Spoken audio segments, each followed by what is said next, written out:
majtama'a qaumun fi baitin min buyutillah yatluna kitaballah wa yatadarasunahu fima bainahum illa nazalat alaihimus sakinah wa ghasyiyatuhumur rahmah wa haffat bihimul malaikah wa dzakarahumullahu fiman indah.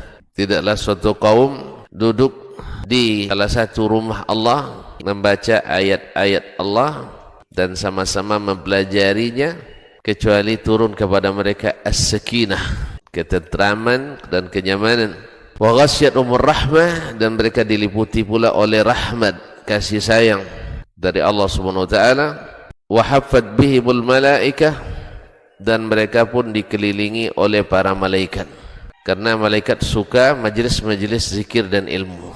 Wa dzakarahumullahu fiman indah, dan Allah akan banggakan sebut-sebut mereka di kalangan malaikat-malaikat yang ada di sisinya, di masyarakat atas. Mudah-mudahan kita termasuk yang sering disebut-sebut di sisi Allah di kalangan para malaikat, dan di akhir majelis ini mudah-mudahan kita pula mendapatkan seperti yang tersebut dalam hadis qudsi, qumu maghfuran lakum, silahkan berangkat meninggalkan majelis ini dalam keadaan diampuni dosa-dosa kalian.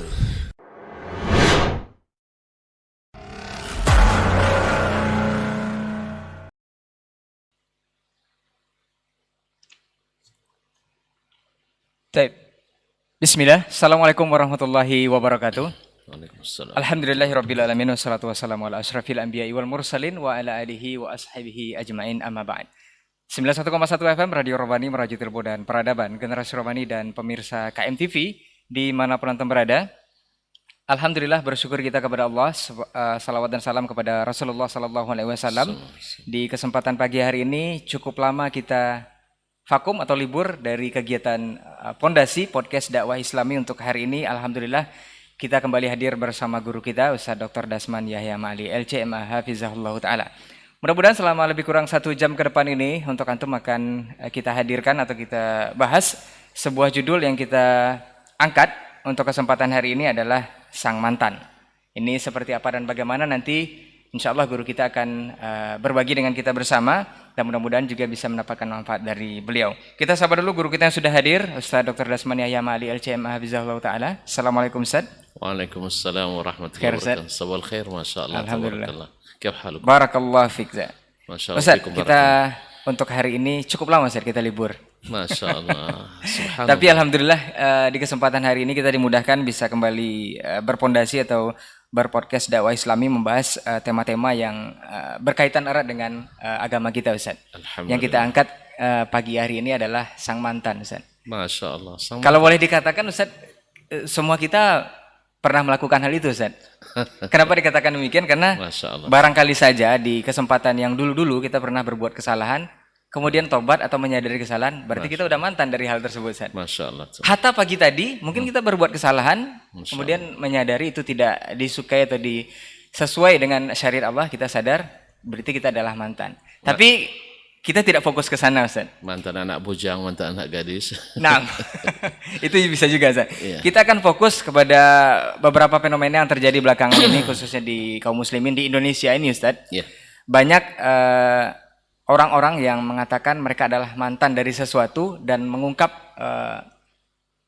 hal-hal yang tidak sesuai dari sesuatu tersebut ke publish Ustaz, sehingga menjadikan ini rancu atau menjadikan berbagai pertanyaan di kalangan kaum muslimin khususnya terhadap dakwah salaf ataupun dakwah yang hak ini Ustaz. Mungkin yang perlu kita ketahui dulu di awal Ustaz, biar tidak menyimpang atau tidak salah pengertian, sebenarnya arti kata salaf ini apa Ustaz? Apakah kita semua pengikut salaf? Atau jangan-jangan nanti kita bisa terjebak juga jadi mantan salaf Ustaz? Ini jadi maksudnya mantan salaf gitu. Nah Ustaz. Barakallahu fiik. Bismillah wassalatu wassalamu ala Rasulillah wa ala alihi wa sahbihi wa man walah wa ba'du. Ahlan wa sahlan bikum min jadid. Kembali kita dipertemukan Allah Subhanahu wa taala. Alhamdulillah. Dalam pondasi yang mungkin sudah vakum cukup lama sekali. Karena beberapa alasan dan beberapa kesibukan. Alhamdulillah pagi ini kita bisa kembali mengangkat tema yang Masya Allah sang mantan, ini mantan pondasi juga. Alhamdulillah. Pertama, memang sudah tren pula di hari-hari ini istilah mantan. Kalau saya melihat yang namanya mantan itu dulu dipakai orang sebagai salah satu cara untuk menebar fitnah. Kalau bahasa kampung saya keboji. Nah, Misalnya seseorang pemuda naksir pada seorang dara, anak gadis, ternyata cintanya bertepuk sebelah tangan. Ditolaklah begitu lebih kurang. Nah, ketika ada orang yang nak melamar misalnya, oh itu mantan saya. seperti itu saya. Ya begitu, dianggap mantan. Oh lalu dia ceritakan ini keburukannya. Padahal kalau diterima, dia tak akan bercerita yang seperti itu. Justru hal-hal positif yang akan dilihat. Baik. Jadi ketika dia kesel, dia jengkel, tidak bisa menerima kenyataan itu, akhirnya dia mengaku sebagai mantan. Maka ucapan para mantan pada umumnya sebenarnya patut dicurigai. Patut dicurigai. Apalagi memang rata-rata kullun yadda'i waslan bi Laila wa Laila la tuqir lahu bidzak. Mereka ngaku-ngaku ada hubungan khusus dengan si Laila, tapi sama sekali Laila tak pernah mengakuinya. Jadi kembali ke masalah kita, ada yang mengaku dalam dunia dakwah sebagai mantan salafi, misalnya, atau mantan pengikut madhab salaf, lalu tiba-tiba membelot. Saya sebenarnya kalau namanya pembelot ini untuk apa didengarkan? Orang yang dari awalnya dapat hidayah, habis itu pindah ke jalan tersesat, sebenarnya orang seperti ini untuk apa didengarkan? Tapi sedikit sebanyaknya pasti ada pengaruh kepada yang lain, khususnya bagi mereka yang sama sekali belum tersentuh oleh taufik dan hidayah dari Allah Subhanahu wa taala. Maka mungkin disinilah urgensinya, pentingnya mungkin masalah ini dibahas. Taib, tadi pertanyaan Ray tentang apakah kita ini semua pengikut salaf. Kalau kalimat as-salaf itu ada pengertian lugawi atau makna etimologi, makna bahasa, dan ada makna terminologi atau al-makna al-istilahi wal makna syar'i. Kalau maknanya adalah dimaksud dengan as-salaf adalah makna lugawi, maka kalimat ini bermakna sesuatu yang sifatnya mutaqaddim, sesuatu yang terdahulu. Kullu ma taqaddama alaina aw sabaqana fahuwa salaf, yaitu semua yang lebih dahulu dari kita itu adalah as-salaf. Baik khairu salaf maupun syarru salaf, baik salaf yang sifatnya baik maupun salaf yang sifatnya buruk. Sama juga dengan pengertian misalnya as-sunnah menurut bahasa. As-sunnah menurut bahasa maknanya adalah at-tariqah was-sirah, yaitu jalan atau jalan hidup, hasanatan kanat am sayyi'ah, baik itu baik maupun yang buruk, disebut juga dengan sunnah. Maka dalam hadis disebutkan man sanna fil islami sunnatan hasanah. Dan ada pula man sanna fil islami sunnatan sayyi'ah. Man sanna man sanna fil islami sunnatan hasanah falahu ajruha wa ajru man amila biha. wa man sanna sunnatan sayyi'ah fa alaihi wizruha wa auzaru man tabi'aha. Atau kama qala sallallahu alaihi wasallam. Ini menurut makna bahasa. Kalau mengacu kepada makna ini, semua kita pengikut salaf. Nah, Pengikut salaf. as-salaf. Nah, sebab semua kita punya ikutan. Apapun nama, apapun manhajnya, apapun metode memahami agamanya, semuanya punya salaf. Misalnya, kaum liberal punya salaf, yaitu Mu'tazilah. Misalnya, orang-orang Syiah punya salaf, yaitu Abdullah bin Saba al-Yahudi. Atau misalnya Khawarij juga punya salaf, Al-Haruriyah. Dan seterusnya. Kalau dengan definisi ini, betul. Kita semuanya pengikut Salaf. as-salaf. Sedangkan makna yang kedua adalah makna istilah. Makna al-istilah. Yaitu makna as-salaf adalah naw' muayyan. Yaitu jenis tertentu dari para pendahulu kita. Yang kadang-kadang disebut dengan nama as-salafus salih. As-salaf as-salih. Dan ini maksudnya adalah mereka yang mengikut kepada Nabi dan para sahabat. Dan sahabat Nabi sendiri adalah disebut dengan as-salaf. Sahabat disebut dengan as-salaf. Ini mereka ini tuh semuanya adalah golongan as-salafus salih. Ma'asyiral mustami'in wal mustami'at wal musyahidin wal musyahidat yang dirahmati Allah Subhanahu wa taala. Mungkin untuk mengetahui masalah ini lebih jelas kita perlu kembali kepada masalah periodisasi perkembangan keyakinan dan aliran dalam Islam seperti yang kita bahas dalam diktat 2 atau 3 pekan yang lalu. Bahwasanya dulu para generasi pertama umat ini, yaitu para sahabat radhiyallahu anhum, yaitu di periode 1 yaitu kurun pertama dan kurun kedua, itu dari 1 Hijriah sampai 200 Hijriah. Itu adalah masa Islam punya izzah.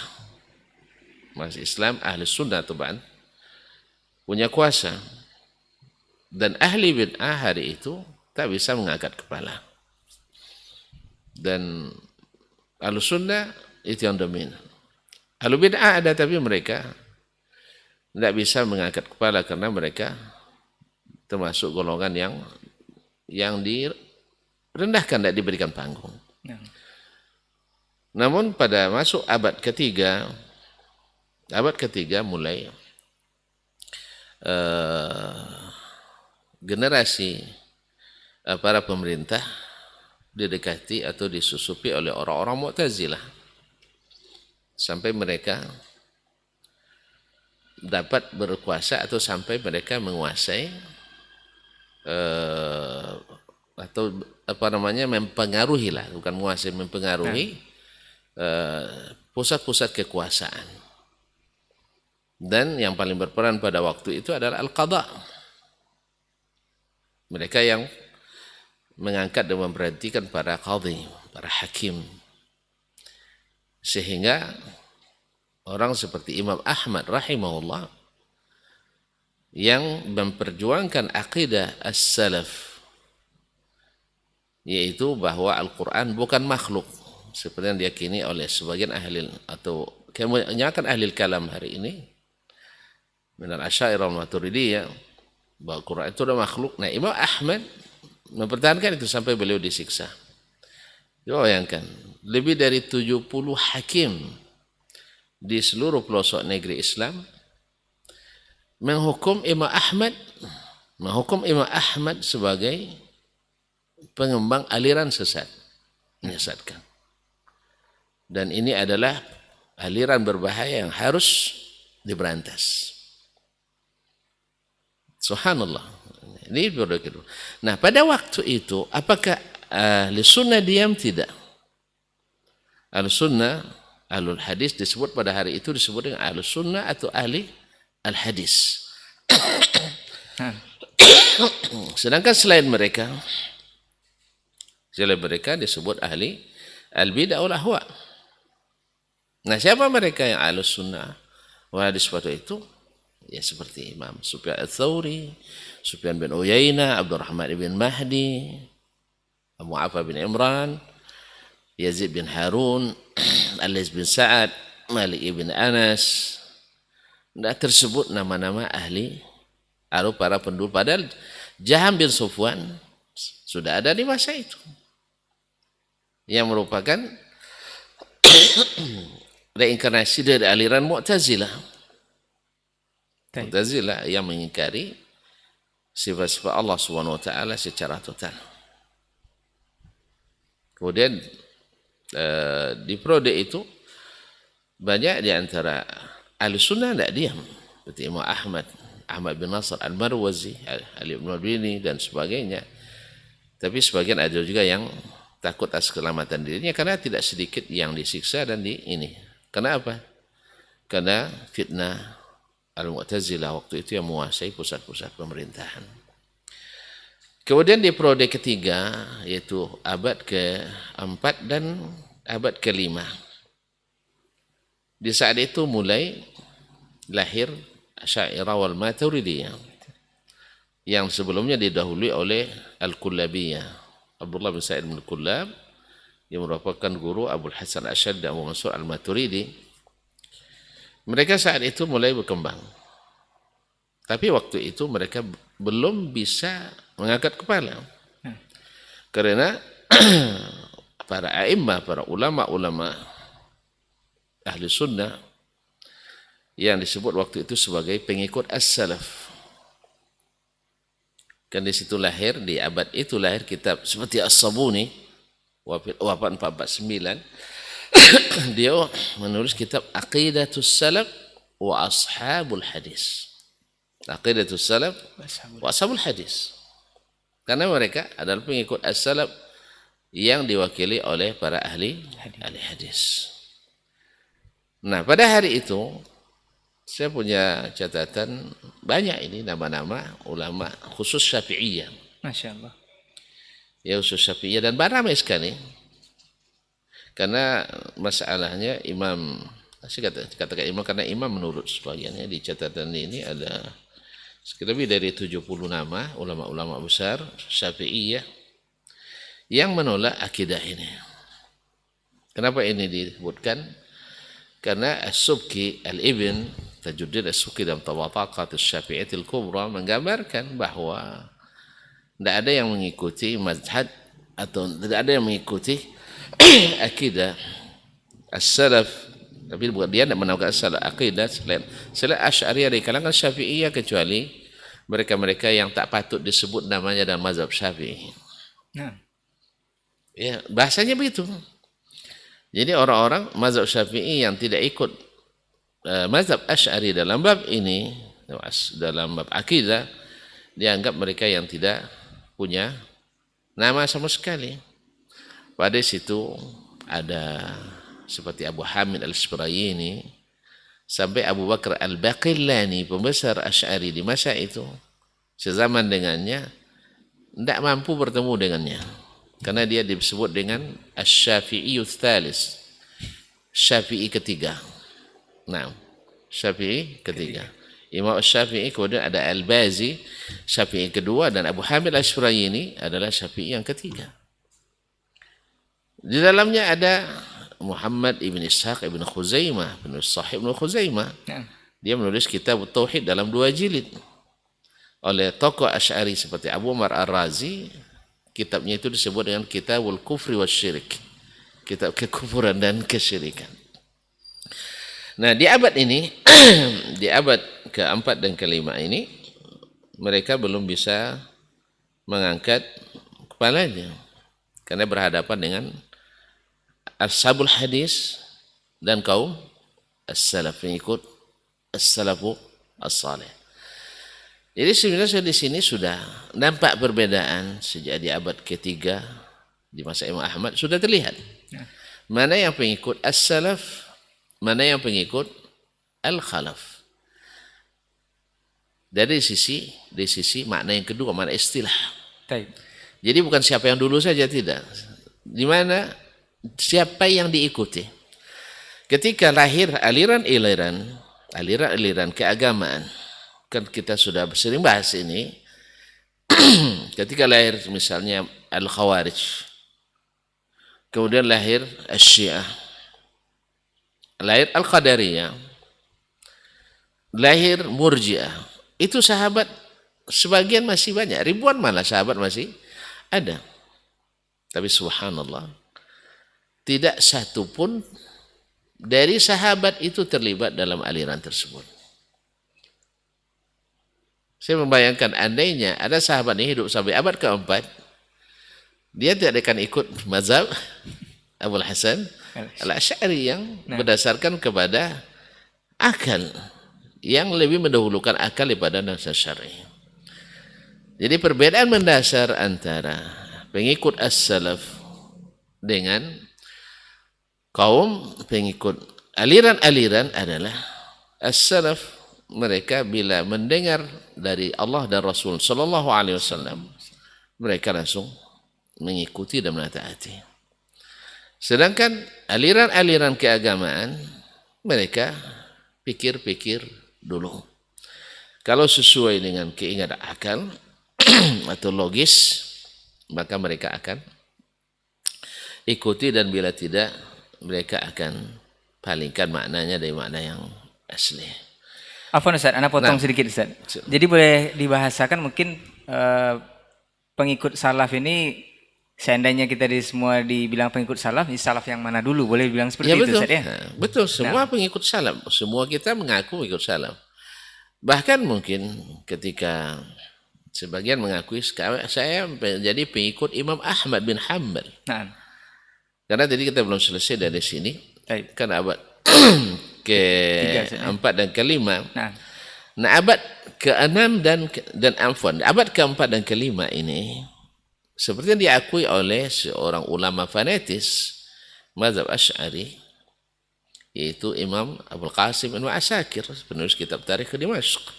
Dalam kitabnya Tabyinu Kadzibil Muftari, beliau menyebutkan bahwa di abad ke-5 mazhab Abul Hasan Al-Asy'ari belum bisa berkembang sampai masuk abad ke-6.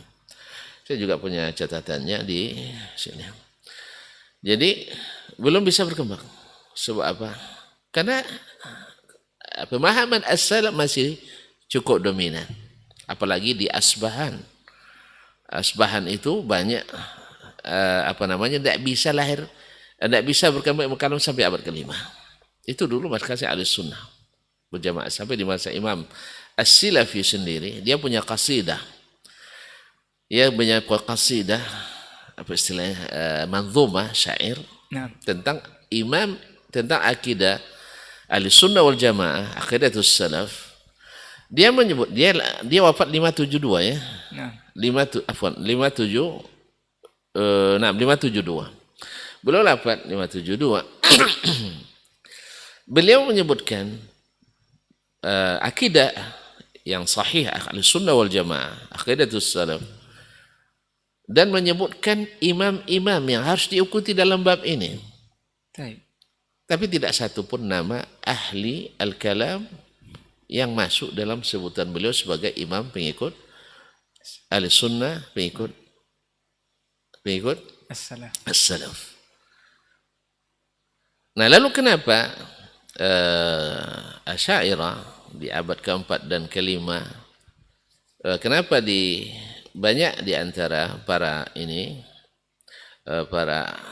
pelajar, kemudian para penuntut ilmu, dan kemudian para ulama terpengaruh olehnya. Pertama memang satu, mulai masa spesialisasi ilmu. Proses spesialisasi ilmu, akidah terpisah, fikih terpisah, usul fikih terpisah. Nah, banyak di antara ulama yang mungkin di hadis dia mumpuni, tapi di akidah tidak. Seperti di ulama di abad-abad Al-Qurunul Mufaddalah dulu. Mereka dulu, iman dulu, baru belajar Quran. Kalau ini sudah belajar Quran, tapi manhajnya belum tetap.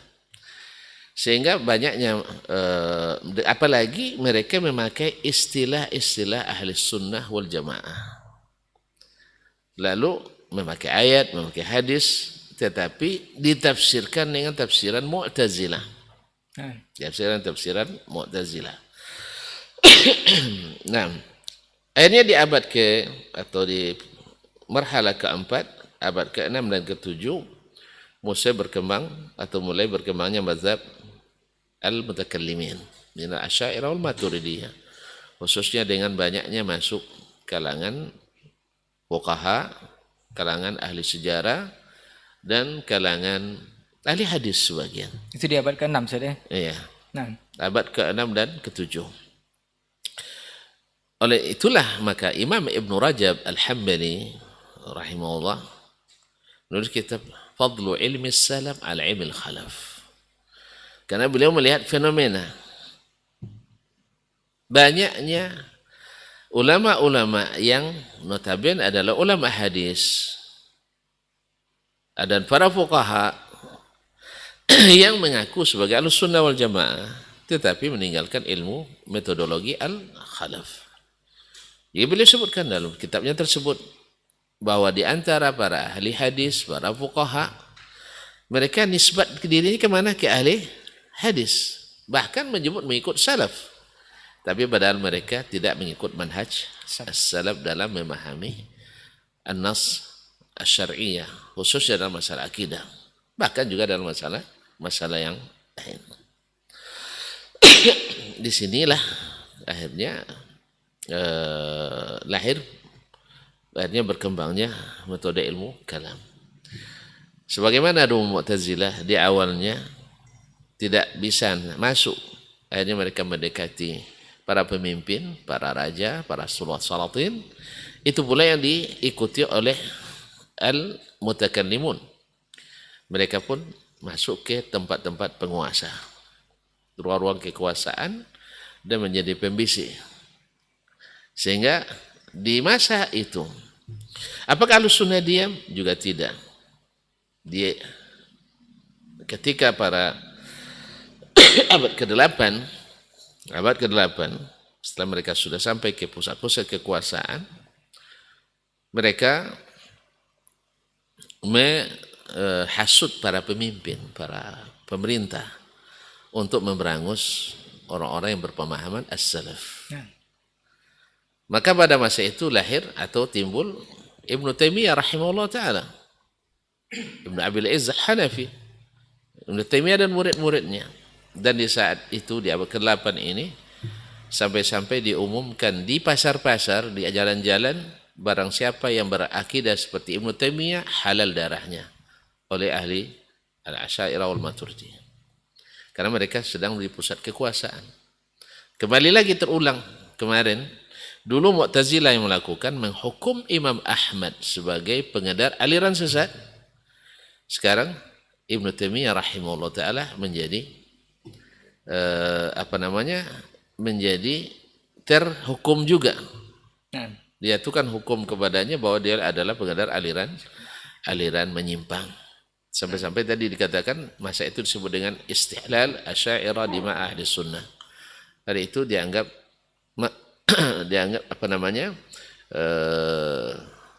dihalalkan darah ahli sunnah. Bahkan diumumkan di pasar-pasar seperti disebutkan oleh Ibnu Hajar dalam kitab sejarah tarikhnya, bahwasanya di masa itu sampai di pasar-pasar diumumkan barang siapa yang berakidah seperti Ibnu Taimiyah maka akan dihalalkan darahnya, nasallallahu salamatul afiyah. Makanya pada masa itu Ibnu Taimiyah juga dihukum. Ya, para qadhi yang notabene kebanyakan adalah ahli kalam Atau ada sebagian dari Ahlussunnah tapi tidak bisa untuk berhadapan dengan jumlah yang banyak itu. Istilahnya secara demokrasi kalah suara. Akhirnya Ibnu Taimiyah sampai di penjara 2 kali. Kemudian Ibnu Abil Izz Al-Hanafi, pensyarah Aqidah At-Tahawiyah, sampai di penjara dan disiksa. Kemudian istrinya direbut paksa dan mereka nikahi. Padahal masih dalam status pernikahan. Nasallallahu alaihi afiyah. Demikian Imam Al-Mizzi, hanya karena membacakan kitab Raddi ala Al-Jahmiyah, yaitu kitab Khalqu Af'alil Ibad, sampai beliau pun diancam. Jadi bukan Imam Az-Zahabi dan lain-lainnya yang merupakan murid-murid Imam Ibnu Taimiyah rahmatullahi alaih. Nah, kenapa? Nah, ini kan kenapa seperti yang kita lihat hari ini bahwa sanadnya pengikut as-salaf ini hanya sampai Ibnu Taimiyah. Sebab sejak di zaman itu, sejak zaman Taimiyah masuk periode selanjutnya abad ke-9 sampai ke-11, Ahlussunnah tidak berani untuk bicara banyak tentang masalah ini. Tidak bisa menjelaskan kesesatan akidah para golongan menyimpang itu. Sehingga masyarakat tidak terbiasa dengan nama-nama ulama-ulama as-salaf. Pasti yang disebut akidahnya Ibnu Taimiyah. Sampai di abad ke-12, yaitu periode ke-7, lahir Syekh Muhammad bin Abdul Wahab di Jazirah Arab. Akhirnya masyarakat begitu lama tertidur pulas, tidak tahu akidahnya seperti apa secara ilmiah ya, walaupun masyarakat awam secara fitrah mereka insya Allah akidahnya salim. Nah, ini yang kaum terpelajarnya. Sehingga nama-nama ya, seperti Abu Zur'ah, Abu Hatim, kemudian Ali bin Madini, Ahmad bin Nasr Al-Marwazi, Sufyan bin Uyainah, Abdurrahman bin Mahdi, Waqi' bin Al-Jarrah, itu tidak ada dalam kamus akademisi ilmu akidah. Yang ada adalah Abu Hasan Asy'ari, Abu Mansur Al-Maturidi, Abu Bakar Al-Baqillani, Ibnu Furaq, dan Ar-Razi, Az-Zamakhsyari, dan sebagainya. Jadi wajar kalau seandainya ketika lahir dakwah ini dibawakan oleh Syekhul Islam sebelumnya Ibnu Taimiyah, kemudian oleh Syekh Muhammad bin Abdul Wahab, orang akan mengatakan sanadnya hanya sampai Ibnu Taimiyah dan Muhammad bin Abdul Wahab. Wajar, karena memang mereka tidak punya kamus nama-nama itu, tidak ada. Andainya mereka ketemu dengan qasidah misalnya As-Silafi tadi, Abu Tahir As-Silafi, dia akan tahu nama-nama orang yang memperjuangkan akidah di masa-masa berhadapan dengan Mu'tazilah. Tidak seperti yang diklaim oleh Asy'ariyah bahwasanya Imam Abul Hasan Asy'ari adalah orang pertama yang menolak Mu'tazilah. Asy-Syafi'i berdebat dengan bermunazarah mereka dengan Abdul Aziz Al-Kinani bermunazarah dengan Al-Mu'tazilah. Cuman bedanya Al-Mu'tazilah Al-Kalamiyah yakni Al-Kullabiyah dan Mutakallimin, mereka memakai metodologi ahli Mu'tazilah, sedangkan Abdullah bin Sa'id Darimi misalnya memakai Al-Quran dan Sunnah serta athar dari sahabat Nabi. Jadi ketika umat Islam lama tidak membaur dengan akidah as-salaf ini, sehingga mereka terbiasa dengan nama-nama itu. Kita misalnya di Indonesia ini, antum ketika belajar akidah dulu, nama siapa yang sering tersebut? Itu kita. Nama siapa yang sering disebut? Tidak pernah kita mendengar imam misalnya Sufyan bin Uyainah, tidak pernah kita mendengar Imam Syafi'i dalam akidah, sampai-sampai kemarin-kemarin ya, belum lama lagi ada yang berani mengatakan Asy-Syafi'i tidak ahli dalam bidang akidah. Tapi selalu setelah kita buktikan riwayat-riwayat dari Imam Asy-Syafi'i, baru mereka bilang, oh mereka sama akidah dengan Al-Asy'ari. Lalu kita bilang, kalau mau sama akidahnya dengan Asy'ari, kenapa tidak disebutkan Syafi'i saja misalnya kan? Onda spesialisasi dan sebagainya, ada kitabnya dalam masalah akidah. Lalu kita sodorkan ada kitab usul usul akidah al-sunnah, syarh akidah al-sunnah, murid Asy-Syafi'i Al-Muzani. Tetapi tidak istilahnya tidak sistematis seperti yang ditulis oleh imam ini. Jadi alasan-alasan awalnya Syafi'i dianggap ada ahli akidah. Nah sekarang datang lagi giliran atau periodisasi bahwasanya membawa Syafi'i sepaham dengan kita, Ahmad sepaham dengan kita. Dicari kalimat-kalimat yang fi syubhat lalu ditinggalkan yang terang al-wadihat. Nah, jadi wajar kalau seandainya ada yang mengatakan bahwa kita ini semuanya pengikut salaf. Ya, bahkan ada yang mengatakan kamilah justru yang salafi sesungguhnya itu. salafi sejati. Awak tidak juga berani mengatakan awak salafi sejati kan, tetapi kita katakan kita sangat gembira kalau seandainya semua mengatakan harus mengikut salaf, mantap. Ya, tapi salafnya yang mana ini? Salafnya yang mana? Ini yang perlu digarisbawahi. Garisbawahi.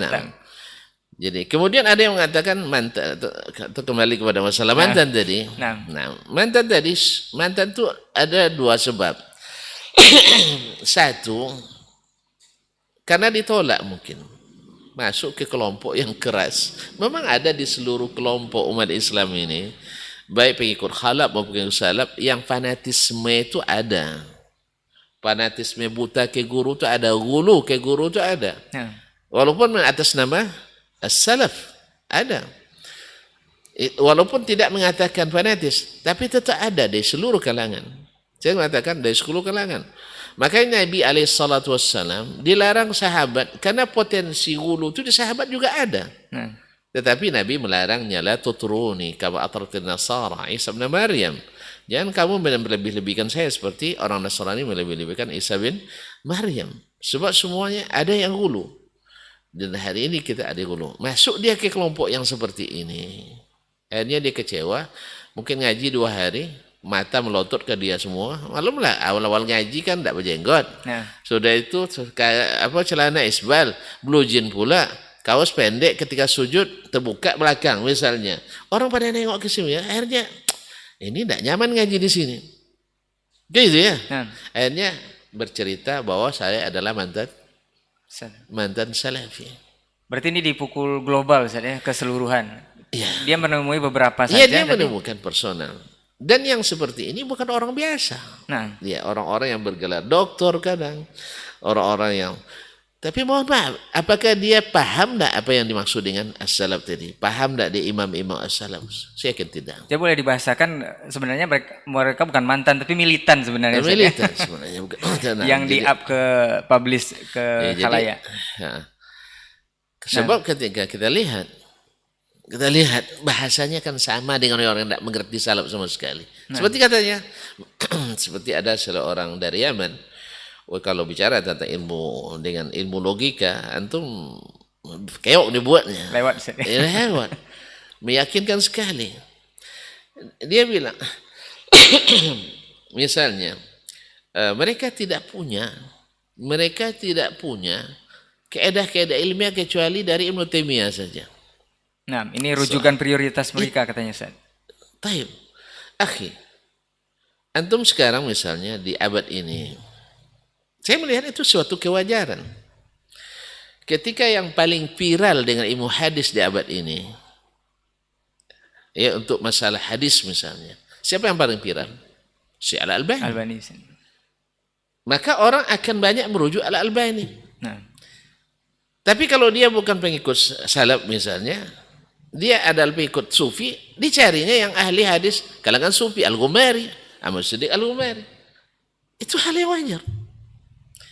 Ketika dulu yang intens, setiap ada masalah pelanggaran dari kalangan Sufi, Syiah, Al-Asy'ariyah, maka Ibnu Taimiyah menulis kritikan.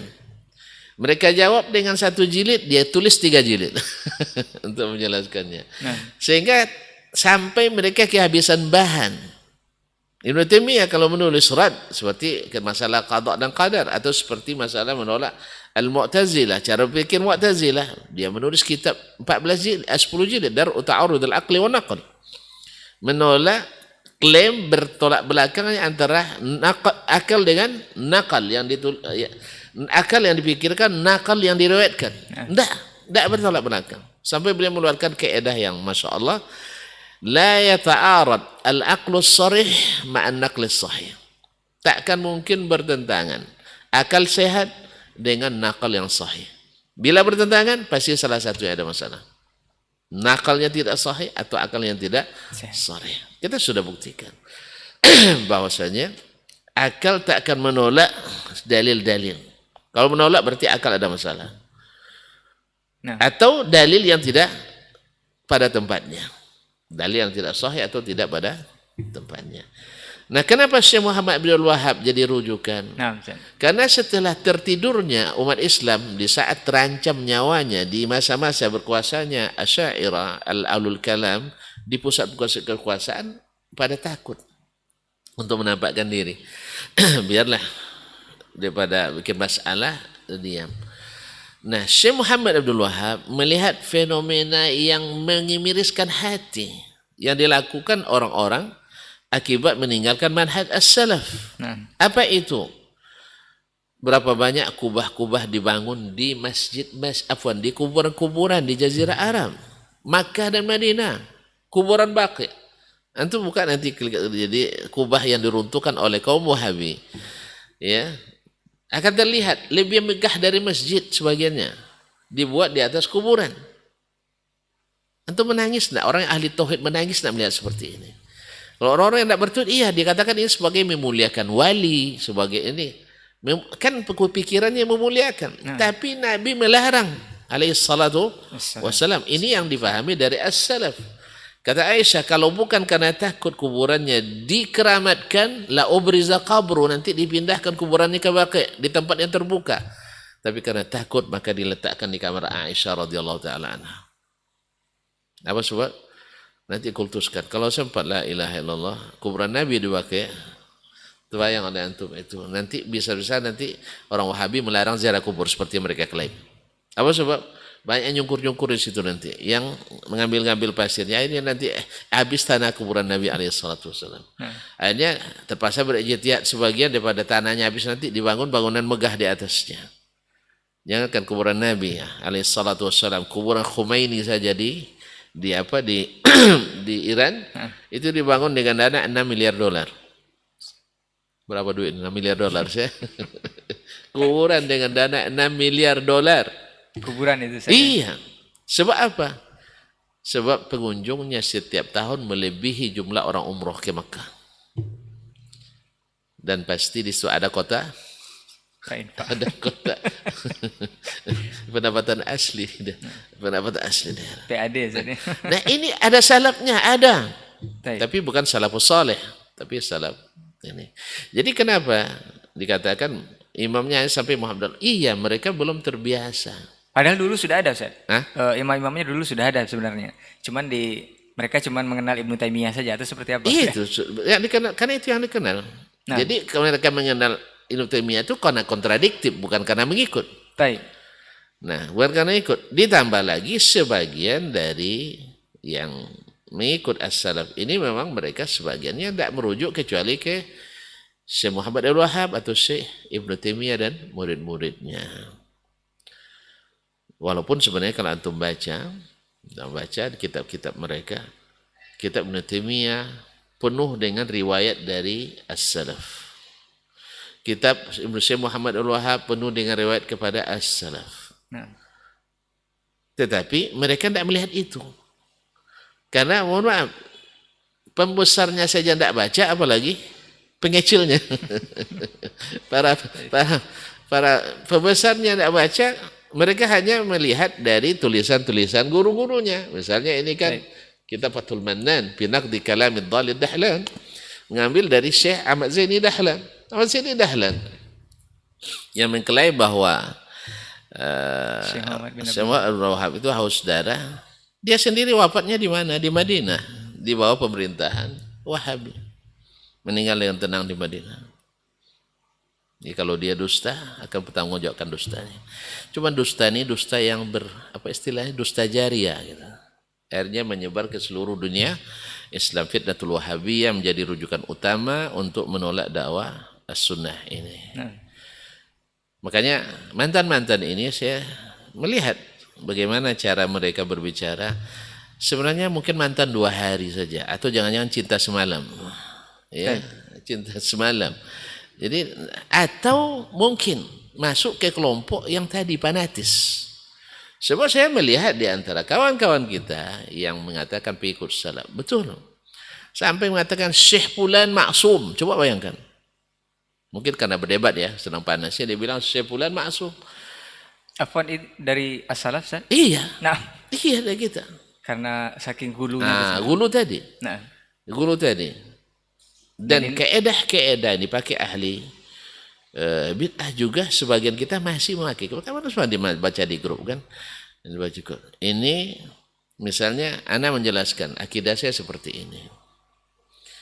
Lalu antum bilang, "Enggak, amalan antum lazimnya seperti ini." Syekh, saya mengatakan begini. Itu ketika saya amalkan mungkin saya salah waktu itu. Tapi enggak, dia enggak mau nerima. Oh, asal salah, enggak ada tobatnya. Nah, itu. Jadi masalahnya seperti itu. Ada memang. Mungkin orang ini masuk ke bab ini. Seperti Khalid bin Hamid Al-Ansari itu yang dari Yaman itu. Masya Allah. Ya.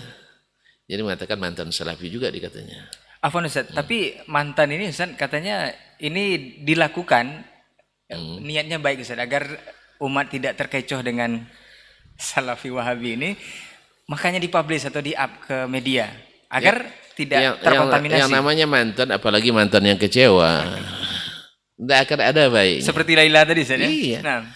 Asal mantan yang kecewa tak ada baiknya. Nah. Tapi ini diantara beberapa cuma faktornya masalahnya rata-rata mereka mengatakan tadi yang saya katakan tidak merujuk kepada as-salaf. Nah, yang salaf sebenarnya kita. Ya, apa sebab?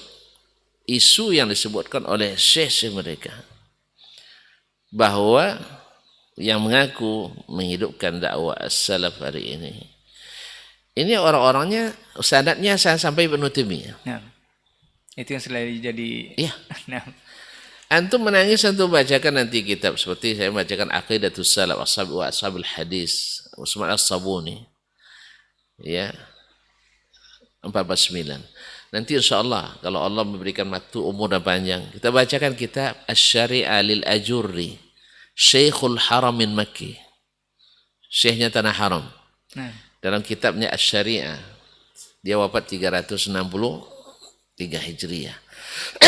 Nah. Berarti sezaman dengan siapa? Pendiri ilmu kalam. Nah, Syekh Abdul Hasan Al-Asy'ari. Tidak ada dia menukil dari, justru menolak pemahaman itu. Tidak ada ahli sunnah yang menganggap itu pemahaman sunnah di masanya. Cuman karena menggunakan istilah-istilah yang dipakai oleh ahli sunnah, sehingga akhirnya banyak yang terkecoh dan terpedaya oleh itu. Karena mereka menyebut hadis, menyebut sunnah, membantu sunnah, ahlus sunnah, dan sebagainya. Tapi metodologi yang dipakai adalah metode Mu'tazilah. Ya. Allah musta'an. Baik. Jadi perbedaannya di sana, Ustaz ya? Iya, benar di situ. Bagaimana dengan penamaan-penamaan ini, Ustaz? Yang katanya dari rentetan bukti yang dijabarkan oleh sang mantan ini, kan banyak juga di antara ikhwan-ikhwan kita yang membangun masjid dengan penamaan para sahabat, Ustaz. Tapi diklaim itu adalah sekedar topeng saja. Karena ada, misal Ustaz, Masjid Umar bin Khattab, Ustaz. Tapi di sana tidak mensyiarkan sholat tarawih yang seperti Umar bin Khattab, malah melarangnya. Taib, satu. Dan segala macamnya, Ustaz. Satu, Umar bin Khattab radhiyallahu ta'ala anhu, tentang masalah dia sholat berapa? Tarawih. Iya, berapa rakaat? 23. Nah. Riwayat lain mengatakan 36. Taib. Nah, gimana? Makanya secara riwayat tidak ada riwayat yang sahih maqati' semuanya. Riwayat-riwayat sejarah saja. Walaupun guru kami Syekh Atiyah Muhammad Salim menyebutkan dalam kitabnya Salatut Tarawih munzu akthar min alfi amin fil Masjid Nabawi. Tapi secara sanad masyhur memang. Taib. Kalau dia lakukan 36, kenapa antum tidak lakukan 36 juga? Kenapa 23 aja? Nah. Yang pertama. Yang kedua, Umar tak pernah mewajibkan 23. Tak pernah mewajibkan 23. Yang ketiga, justru yang maklum Dan kan mutawatir riwayatnya. Salat sahabat itu sejak zaman Nabi adalah 11 dengan witir. Ini yang masyhur. Lalu kita bangun Masjid Umar bin Khattab, lalu tidak 23 otomatis tidak pengikut salaf. Yang kita maksud as-salaf tuh akhi, itu yang kadang perlu didudukkan. Ini sebagian mereka asal ada satu orang yang melakukan itu mewakili seluruh salaf. Bukan itu yang kita maksudkan.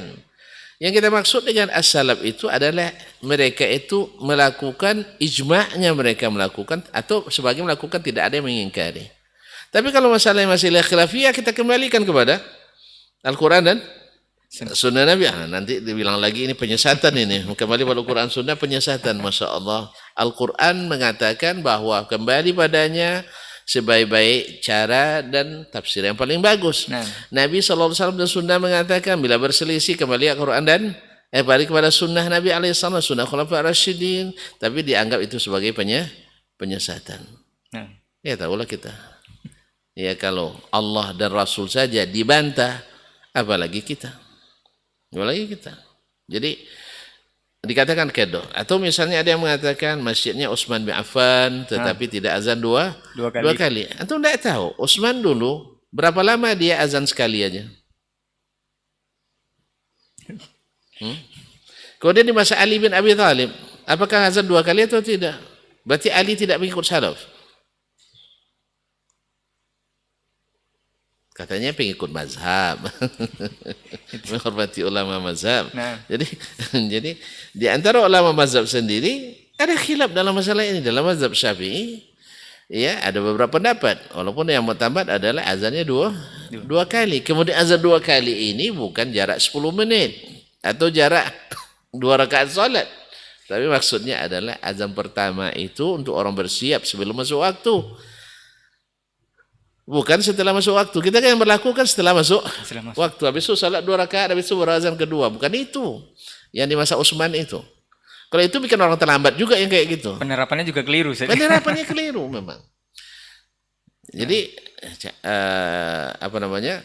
apakah setelah itu semua orang mengikuti Utsman setelah itu? Walaupun banyak masjid Utsman mungkin setelah itu di Masjid Utsman di Madinah disebut.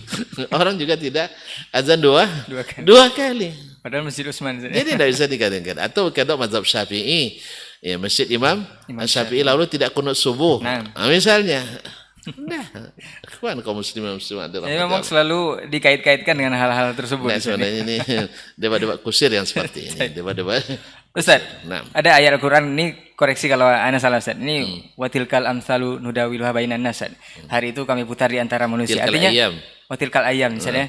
Jadi berarti hal-hal seperti ini dulu mungkin pernah juga terjadi Ustaz, dialami oleh kaum-kaum sebelum kita. Apakah pengakuan sang mantan ini Ustaz, hal fenomena yang terjadi hari ini, itu dulu juga sudah ada atau seperti apa? Atau memang tidak ada sama sekali Ustaz di zaman Nabi wafat, banyak yang murtad.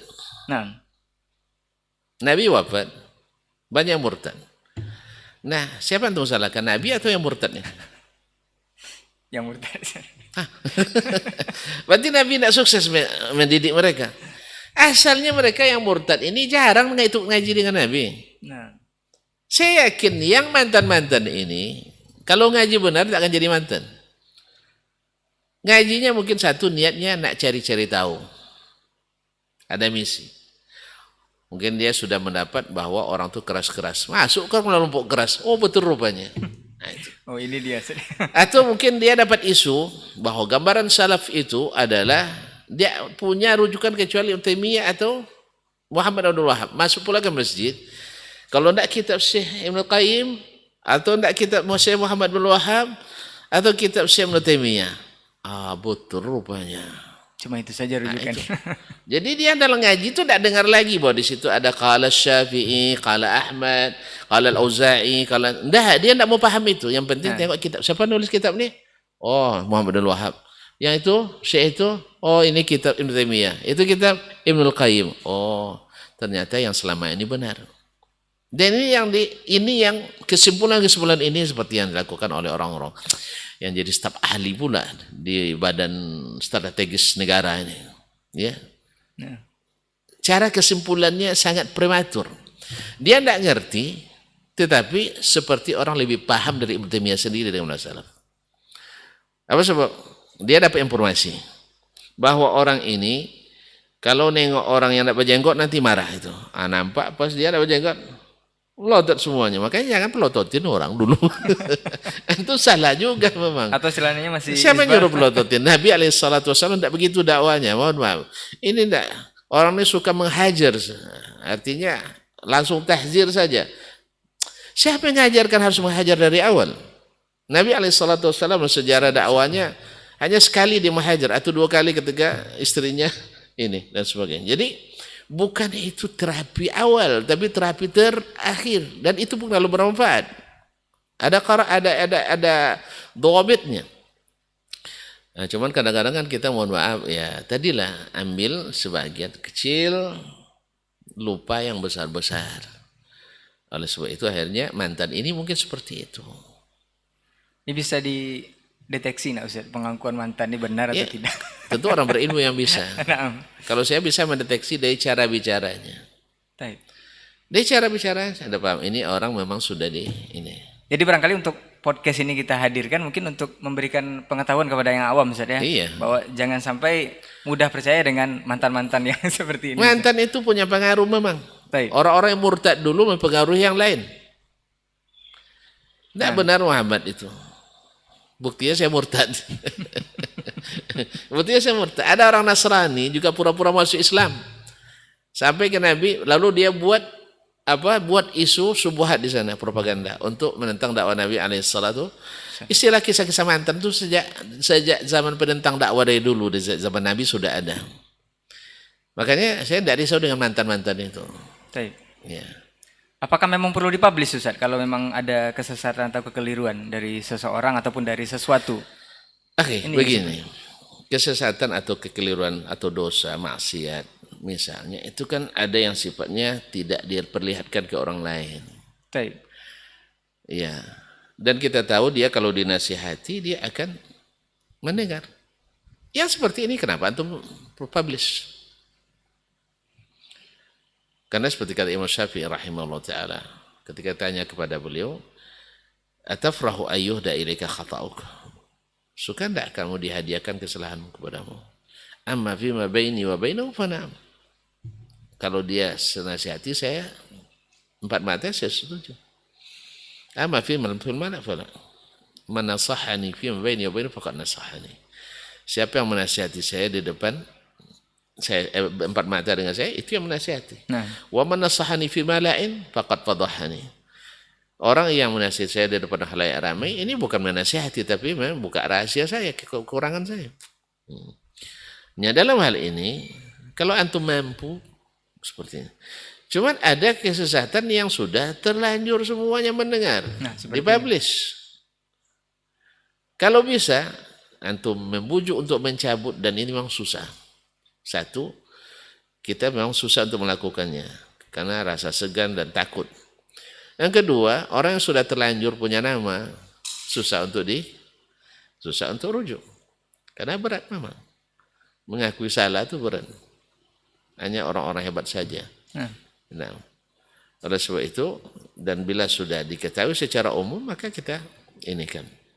Cuman tentu saja menyebutkan kesalahan secara ilmiah tanpa menyebut nama tentu lebih utama daripada menyebut nama.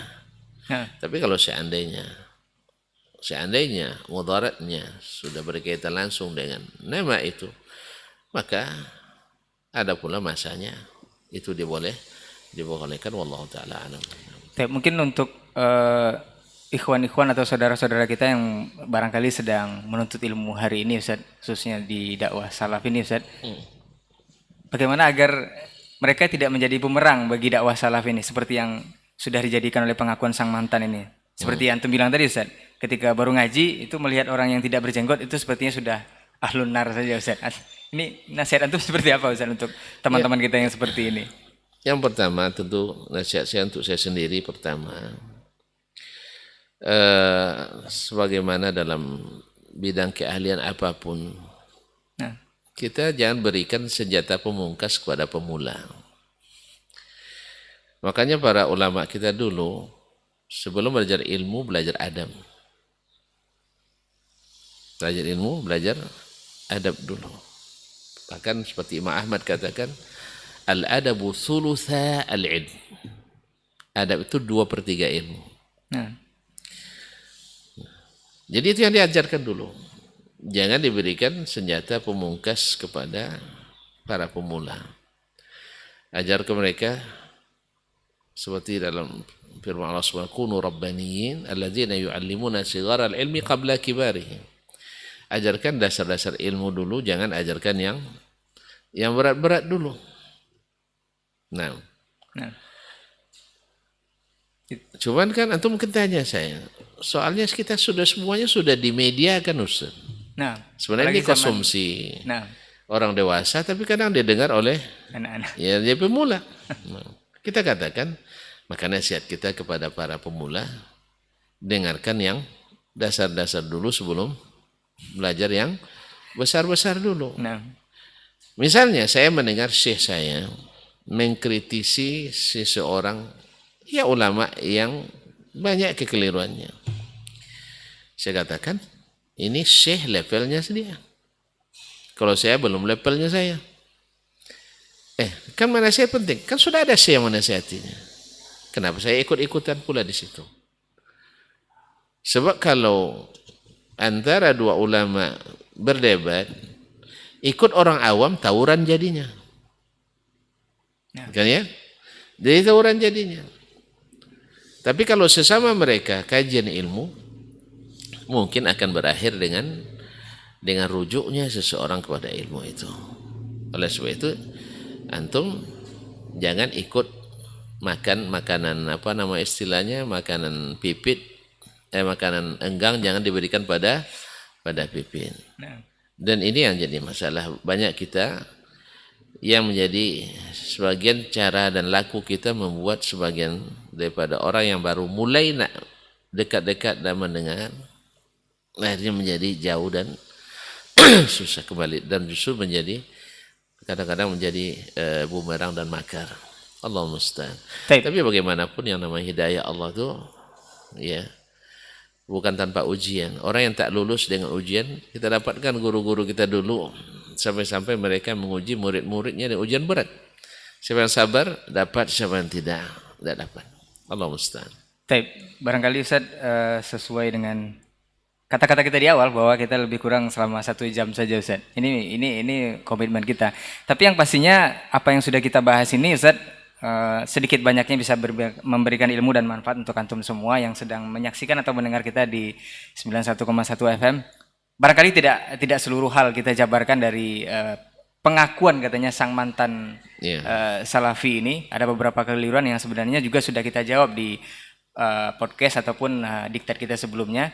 Cuman yang perlu diberikan lagi terakhir Ustaz, sebagai penekanan kepada ikhwan atau yang menyaksikan kita di pagi hari ini, agar tidak terjadi lagi kasus ataupun fenomena mantan ini Ustaz, mungkin sedikit bocoran dari antum sikap kita Ustaz, agar tidak bisa terpengaruh. Oh ini sebenarnya ada benarnya juga, atau ini pengakuannya sepertinya benar, atau ini seperti apa Ustaz? Barakallahu fikum. Yang namanya fenomena mantan takkan bisa dihindari dari dulu sampai hari ini. Akan tetap ada. Yang kedua, tentu kita bagaimana nak selamat dari subuhat mantan. Karena yang namanya mantan ini rata-rata orang kecewa. Ya mantan bupati aja kecewa kadang, kenapa tidak terpilih lagi? Itu boleh dibahasakan seperti itu Ustaz. Iya. Yang nama mantan pada umumnya orang-orang kecewa.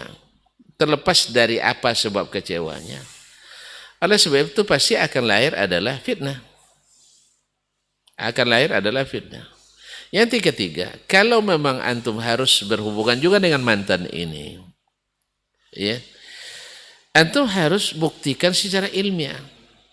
Misalnya dia katakan bahwa kalau ikut manhaj as-salaf itu nanti antum tersesat. Seperti tadi kan tersesat. Apa bukti sesatnya? Afwan, sebelum Anda lupa Ustaz. Ada yang mereka mengatakan bagaimana kita bisa yakin ini subhatnya? Bagaimana kita yakin atau antum yakin manhaj salaf ini jalan yang benar? Barangkali saja suatu saat akan ada bukti bahwa ini jalan yang salah. Nah, ini seperti apa? Baik, barakallahu fikum. Manhaj salaf adalah manhaj yang benar. Gimana cara yakinnya? Karena Allah yang merekomendasikan. Allah yang merekomendasikan. Dalam Al-Quran dan Nabi yang merekomendasikan dalam hadis-hadisnya. Baik. Dan sejarah membuktikan memang ketika mereka generasi itu istiqamah selamat. Tidak ada yang terlibat aliran sesat. Jelas? Nah, tapi mungkin saja salah. Kalau kemungkinan, kalau berdasarkan akal, antum akan bilang nanti mungkin saja ada Nabi salah nanti secara akal. Kan dia manusia biasa. Tapi secara syar'i tidak. Nabi itu maksum bil ijma'. Jelas kan? Yes. Secara akal tidak mungkin Nabi tidak buat salah. Kan itu secara akal. Tapi secara nyata Nabi tidak salah dalam syariat. Demikian juga manhaj salaf ini. Nah, ketika kita menyebut manhaj salaf, bukan pendapat orang per orang, bukan. Tapi adalah manhaj mereka secara kolektif bersama. Bagaimana mereka memahami Al-Quran dan hadis Nabi alaihissalatu wassalam. Bawa riwayat satu saja yang mereka menolak, misalnya sifat Allah karena tidak sesuai dengan akal.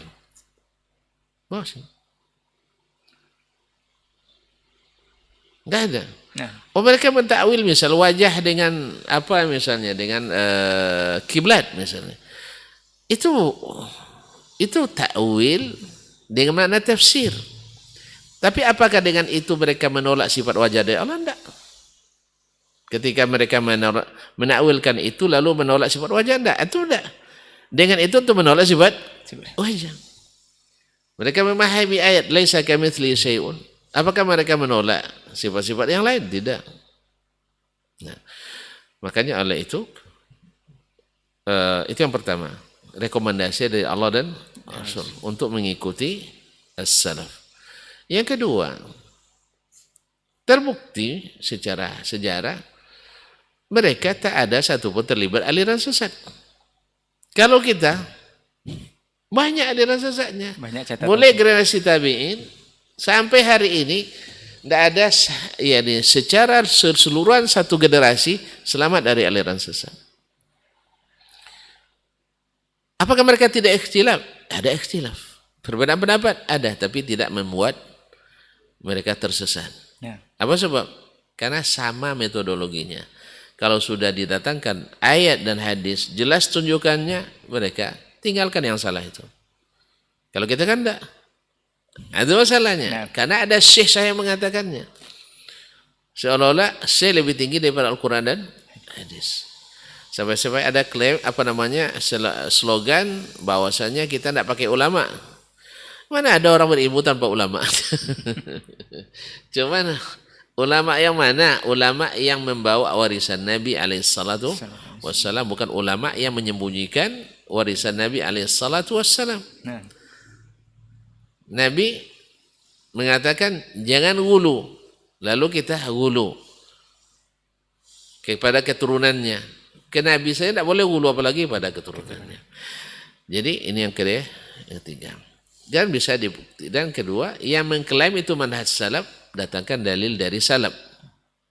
Ya, dalil dari as-salaf. Kalau betul dalil seperti itu, maka kita akan ikuti. Jadi ketika nyebut salaf, manhaj salaf itu manhaj bukan pendapat orang per orang, tapi adalah manhaj mereka secara keseluruhan. Jadi mereka itu kita yakin bahwa itulah yang benar. Karena apa? Rekomendasi dari Allah SWT radhiyallahu anhum wa radu anhu. Fa in amanu bi mithli ma amantum bihi faqad ihtadaw. Dan masih banyak lagi ayat dan hadis yang menyuruh kita untuk mengikuti mereka. Wallahu taala alam. Baik. Masya Allah. Jazakallah khair Ustaz. Barakallah. Untuk kesempatan pagi hari ini dan jazakallah khairan juga untuk ilmunya. Mudah-mudahan yang sedikit ini bisa memberikan klarifikasi atas semua yang sudah tersebar di berbagai media sosial Dan kita sebagai kaum muslimin khususnya penuntut ilmu bisa menyikapi hal seperti ini agar tidak terjebak lagi. Atau bahkan jangan sampai kita menjadi sang mantan juga dalam hal ini, Ustaz.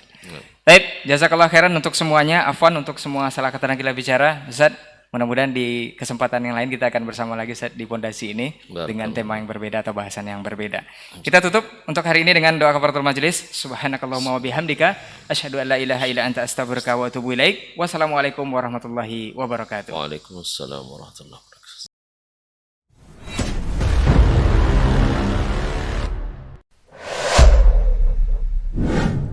Kalaulah baginda Nabi alaihi salatu wassalam yang diajar langsung oleh Allah, yang berikan dia ilmu langsung dengan wahyu, tetap tidak bisa diterima oleh semua orang.